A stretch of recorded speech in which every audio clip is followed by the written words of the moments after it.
Hi viewers, welcome back to Trendieviera costume. In the channel AARI design எப்படி normal sewing needle make பண்ணலாம் ரொம்ப ஈஸியா அப்படிங்கறத பார்க்கலாம். So அதுக்கு நமக்கு Zardosi, sequence, then selective color hand embroidery thread தேவைப்படுது. So first நம்ம வந்து fabricல select பண்ணியிருக்கிற இடத்துல இந்த மாதிரி நீங்க draw பண்ணிக்கோங்க. லைக் இது வந்து எப்படி இருக்குன்னா ஒரு திலகம் ஷேப் இருக்குல்ல, திலகம் ஷேப் ஸ்டோன் நம்ம வச்சிருப்போம் இல்லையா, அந்த ஷேப் மாதிரி இருக்கும். இதுல French knot வந்து நம்ம போடணும். ஸோ French knot நீங்க பார்த்தாலே தெரியும் எந்த மாதிரி போடணும். நீடில் 2 தடவை வைண்ட் பண்ணி இப்படி கீழே இன்சர்ட் பண்ணிட்டீங்கன்னா நீட்டா உங்களுக்கு வந்து French knot வந்து பிளேஸ் ஆயிரும். இதே மாதிரி நீங்க டிரா பண்ணிருக்கீங்க இல்லையா, திலகம் ஷேப் ஸ்டோன் ஷேப்ல வந்து நம்ம டிரா பண்ணிருக்கோம்ல, அது எல்லா இடத்துலயுமே இந்த மாதிரி ஹேண்ட் எம்ப்ராய்டரி த்ரெட் யூஸ் பண்ணி French knot வந்து நீங்க மேக் பண்ணிக்கோங்க. இந்த மாதிரி இது ஃபுல்லாவே French knot மேக் பண்ணதுக்கு அப்புறம் இன்சைட் இந்த மாதிரி உங்களுக்கு கிடைக்கும்ல, அதை Zardosi வச்சு நீங்க பிளேஸ் பண்ணுங்க. அது எந்த அளவு வேணுமோ அந்த இடத்துல ஒரு இம்ப்ரெஷன் கொடுத்து அந்த சைஸ்ல நீங்க கட் பண்ணிக்கோங்க Zardosi. அதை இன்சைட்ல இந்த மாதிரி நீங்க கொடுங்க. ஸோ கிராஸா நீங்க கொடுத்தீங்கன்னா உள்ள வந்து ஃபில் ஆயிடும் Zardosiனால. ஸோ இன்னர் சைட் ஃபுல்லாவே Zardosiனால ஃபில் பண்ணதுக்கு அப்புறம் இதை சுத்தி நம்ம வந்து டிசைன் பண்ண போறோம். ஸோ அதுக்கு நமக்கு தேவையானது சீக்வன்ஸ் தென் Zardosi.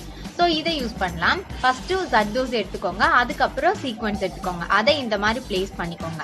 ஸோ இந்த மாதிரி தான் நம்ம வந்து இதை சுத்தி இருக்கிற இடத்துல எல்லாமே பிளேஸ் பண்ண போறோம் ஒரு பர்டிகுலர் கேப் டிஸ்டன்ஸ்ல. இந்த மாதிரி இதை இன்சர்ட் பண்ணிட்டு தென் சென்டர் பார்ட்ல இருந்து நீடில் வெளியே எடுத்து சீக்வன்ஸை கரெக்டான பிளேஸ்ல இது பண்றோம். நீங்க பார்த்தா தெரியும் நான் இந்த மாதிரி பிக்ஸ் பண்றேன்னு. ஸோ இந்த மாதிரி இந்த ஃபுல் லேயருக்குமே வந்து Zardosi அண்ட் சீக்வன்ஸோட டிசைனை நீங்க ஃபினிஷ் பண்ணி முடிச்சுக்கோங்க.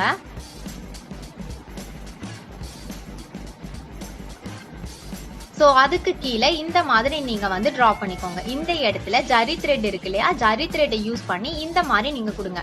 நீங்க நல்லா அப்சர்வ் பண்ணுங்க. உங்களுக்கு நீங்க ஆரி தெரியும் அப்படின்னா ஆரியில செயின் ஸ்டிச் மேக் பண்ணிக்கலாம். பட் ஆரி தெரியாது சுத்தமா அப்படின்னா ஆரி தெரியாதவங்களும் இந்த மாதிரி நீங்க டிசைன் பண்ணும்போது பர்ஃபெக்டா ஆரியோட அவுட்லுக்கே உங்களுக்கு கிடைக்கும். ஸோ ஃபர்ஸ்ட் வந்து நீங்க நல்லா நீங்க வாட்ச் பண்ணிக்கோங்க நான் எப்படி வந்து மேக் பண்றேன்னு. அதாவது நீடில் இன்சர்ட் பண்ணிட்டு எந்த இடத்துல இருந்து இன்சர்ட் பண்றோமோ அதே இடத்துல நீங்க வந்து திருப்பி நீடில் இன்சர்ட் பண்ணிக்கோங்க. தென் அந்த கேப்ல ஒரு லூப் மாதிரி வரும். ஸோ அந்த லூப்புக்குள்ள நீடில் வெளியே எடுத்துட்டீங்கன்னா ஆரி செயின் ஸ்டிச் மாதிரி மேக் ஆயிரும். ஸோ இந்த மாதிரி இந்த டிசைனை ரொம்ப ஈஸியா கம்ப்ளீட் பண்ணிடலாம். ஆரி ஒர்க் தெரியலனாலும் ஆரி செயின் ஸ்டிச்சை நம்மளால மேக் பண்ண முடியும் நார்மல் சூயிங் நீடில் யூஸ் பண்ணி.